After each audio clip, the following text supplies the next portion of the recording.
Oh là là, bonjour, je m'appelle Mahlas. Et toi?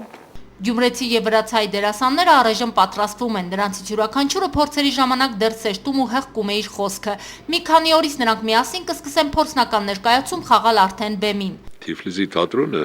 մեզ համար շատ կարևոր մի օջախ է, երևի միակ թատրոնն է պետական թատրոն, որ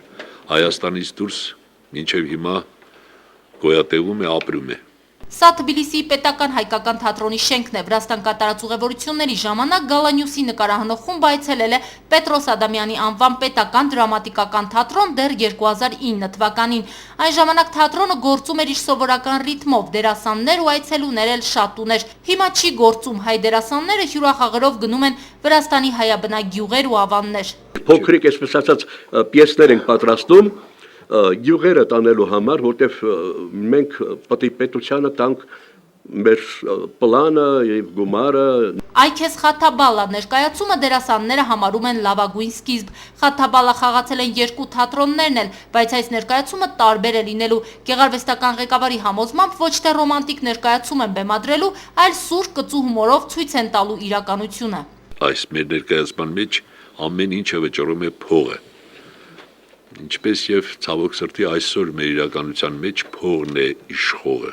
Ներկայացման մեջ գլխավոր դերերում կխաղա Թբիլիսիի թատրոնից Ռոբերտ Հովանիսյանը, դերը որը կխաղա Հովանիսյանը մարմնավորում է այսօրվա փողատեր մեծահարուստներին, ովքեր հարստանում են այլոց հարստահարելով։ Փողի գադարը գիտացի որթի ուսումը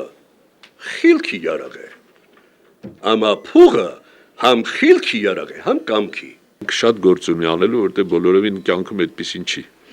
Հղպացած, հարուստ, ինքնասեր մի անձնավորություն, որը դե որ փողն ունի, պիտի ջահել սիրուն կին առնի։ Հաջորդ գլխավոր կերպարը կմարմնավորի Պետրոս Ադամյանի անվան թատրոնի դերասան Սերգո Սաֆարյանը, ով Գյումրիում Խաթաբալա խաղալու համար ավելի քան 30 կիլոգրամ նիհարել է։ Քիչ է ուտում։ Ես 6 ամսում նիհարել եմ 30 կիլոգրամ։ Շատ դժվար էր, որովհետև Վրաստանում հաց չուտել հնարավոր չի, նամանավանդ գինի չխմել։ Սերգոյի մարմնավորած կերպարը եւս փող շատ է սիրում, իսկ ինքը ոչ։ Այս առումով դերասանն ու իր մարմնավորած կերպարը երբեմն հակադրության մեջ են մտնում։ Կան մարդիկ, ով խաբելով են փող ձեռք բերում, կան մարդիկ, ով քրդիկով են ձեռք բերում այդ փողը։ Ներկայացման առաջնախաղերը նախատեսվում են հոկտեմբերի սկզբներին, նախ Գյումրիում, Երևանում, ապա Թբիլիսիում։ Կրիստինա Մկրտչյան, Տիգրան Գասաբյան, Գալանյուս։